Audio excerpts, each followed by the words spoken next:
Hello and welcome to another episode of my Facts and Glitches series, where I continue to showcase more of what I've learned about the game in my almost 14,000 hours of playing and from my awesome viewers. It is possible to push the shopkeeper all the way out of any of the stores. Once outside, he becomes surprisingly nonchalant. For example, he won't react to guns, being ran over, and explosions.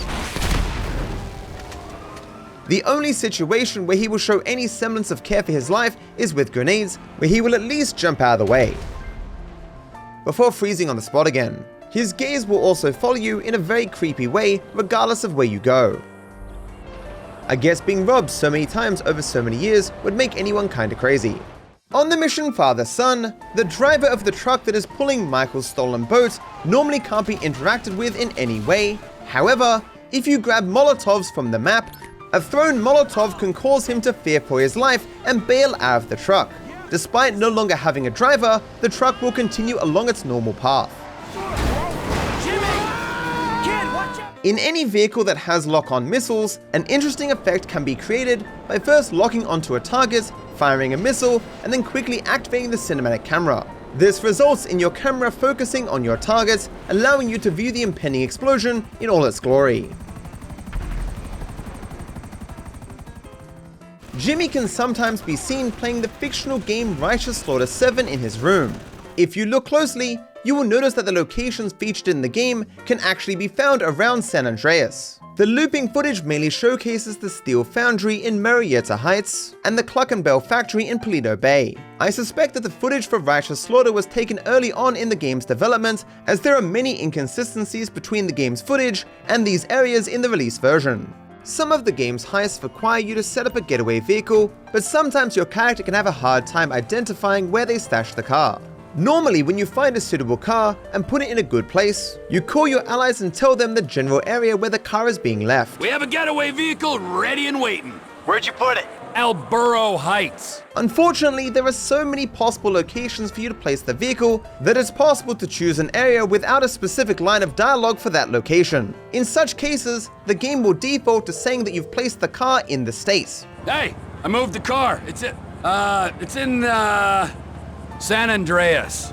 This is obviously not very helpful for your allies to know where the car is. Some locations are even broader though, where it seems your character can't even pinpoint which country they are in. Hey, I got a ride for our getaway, homie. Well done. Where's it stored? Pacific Ocean. At the various metro stations around the map, the ticket machine displays a message that sounds like the developers are speaking directly to us. As it reads, "We apologize for the inconvenience, but this machine will never work." I see this as one of the jokes from Rockstar that flew under the radar for years, as I doubt this text could even be read at the low resolution of the game's original console release. In several missions, your car's radio is scripted to play specific songs that fit the theme of the mission, with lyrics that usually match what is happening. For example, "What a fool believes" during Crystal Maze. What a fool believes, he sees. No wise man has the power.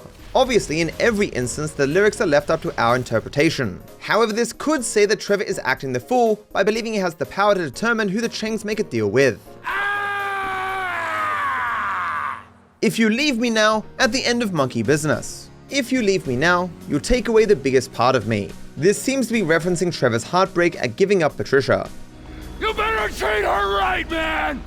I will, amigo! And I wouldn't want to be like you during the third way. I don't care what you do, I wouldn't want to be like you. I think this is referencing how Devon offers Trevor a role in his company or to be rich like himself in exchange for his freedom from the car. And yet, Trevor turns him down, as there isn't anything Devon can say or do to make Trevor want to be like him.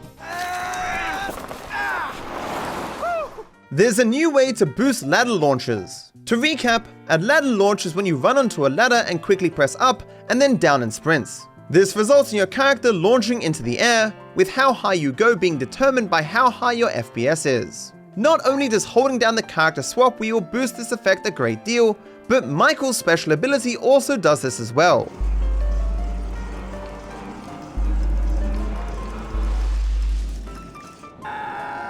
In fact, not only does his ability give the greatest possible boost, but it's also far faster compared to the character swap wheel because the game is not slowed down to the same degree. There are nets on Del Perro Beach with some strange collision. It specifically won't let cars through. People and bullets are completely fine. On the mission Exercising the Truth, Michael is required to trek for 5 miles in the desert for the Epsilon program. It turns out that the game counts any movement outside of a vehicle as progress for the mission, so you can use these oil derricks to build up the miles without having to move yourself whatsoever. Kiflam.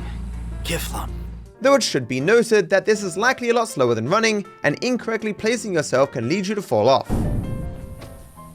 Apparently Lester doesn't know where he lives. After the mission marriage counseling, Lester tells Michael to meet him at his home in Murrieta Heights. I'm living in Los Santos, just like you. Murrieta Heights. However, if we check the map, we can see that Lester actually lives in El Burro Heights. This inconsistency was finally explained in the 2023 beta leaks, where it was revealed that Lester's neighborhood was originally intended to be a part of Murrieta Heights. We can infer that Lester's line was recorded before this change was made to the areas. During the Exercising Demon missions, Marianne will comment if your character is not wearing athletic gear. I don't know who I'm more embarrassed for. You're not exactly dressed for cardio. It's running. How much gear do you need? I feel like I'm being chased by my creepy uncle. Yeah, if your uncle was the same age as you mean? Although that would explain a lot. Fuck you! If instead you decide to wear the appropriate gear for the mission, Marianne will comment on this as well. I bet you bought that running gear just to hit on girls at juice bars. Sorry, joggers don't do it for me. Who lent you that racing gear? You look like you're on your way to a spin class at a homeless shelter. How much did you waste on that clothing? 400? 500? Off fashion? No core work. Weekenders, I can spot them a mile off. You need to get a life. The mission Monkey Business, where Michael and Trevor go with Dave and Steve to rob the Humane Labs, might have at some point in time during the game's development not involve Steve and Dave coming with us. Evidence of this can be seen in Director Mode, where some of the heist characters have scuba gear as an outfit option despite never using it in the game. These outfits have a striking resemblance to the ones worn in Monkey Business. This could explain why Steve initially says that the crew is missing 3 members at the start of the mission. Where's the other 3? We told you to bring along 6. This is a 6-man job. No, you didn't. It may have once been intended for you to take 3 additional members, but at some point it changed to involve Steve and Dave. You want this job done? Then come with us, huh? Come on, Mr. Leisureware, Mr. Depressed Accountant. Let's go save America. In fact, because Franklin doesn't even do anything in the mission, this so-called 6-man job actually ends up being done by 4 people, which has always seemed strange. The Tongva Hills and Chumash are areas of the map named after the Native American Tongva and Chumash people of Los Angeles. Clearly Rockstar wanted to pay tribute to the native people in some way, and did so in the naming of these 2 large areas. Stun guns behave differently in some missions. Usually in free roam, the stun gun will cause the enemy to writhe and then die, therefore giving them a delayed death with just 1 shot. This is also the case in many of the missions, such as Crystal Maze, the Polito Score, the Bureau Raid, and the Wrap-Up. In some other missions though, the stun gun will only do 1 unit of damage, meaning at times it can take over 100 shots to kill the enemy. You can see this during The Long Stretch, Hood Safari, Lamar Down, and The Third Way.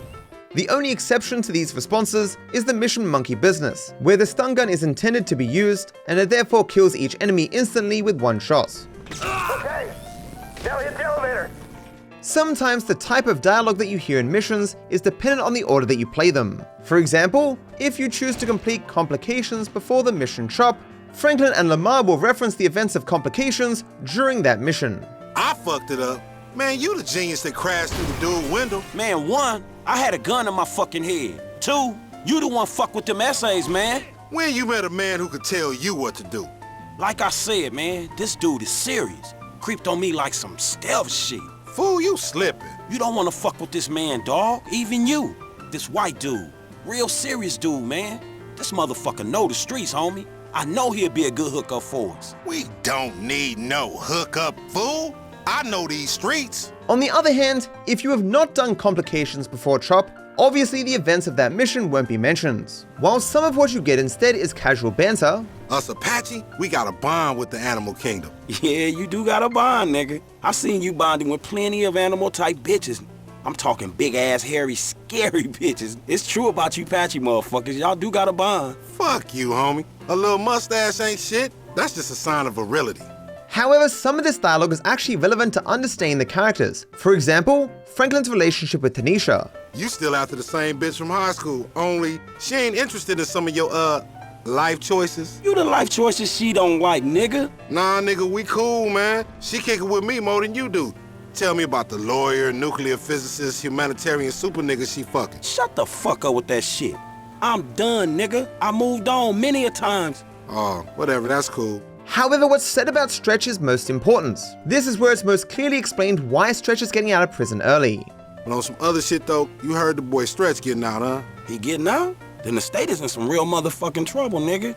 I didn't think no amount of overcrowding would put that nigga back on the streets, dawg. Budgetary realignment, homie. They're lining the homie right up out of Bolingbroke. Damn.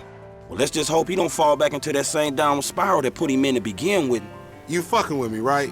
Yeah, I'm fucking with you, dawg. Going to snatch a fool, acting all judgmental and shit. Look at you, man. That shit is lame. Missing dialogue like this is one of the reasons why Stretch is the most misunderstood character in the entire game. It also highlights the difficulty in writing engaging dialogue that also doesn't matter if the player misses it. So that's the end of the episode. Thank you for watching. If you think you know of anything that could be of interest to this series, feel free to add it to my Discord, especially if you know any out of bounds glitches, because we're running out of those. I hope you're all doing well.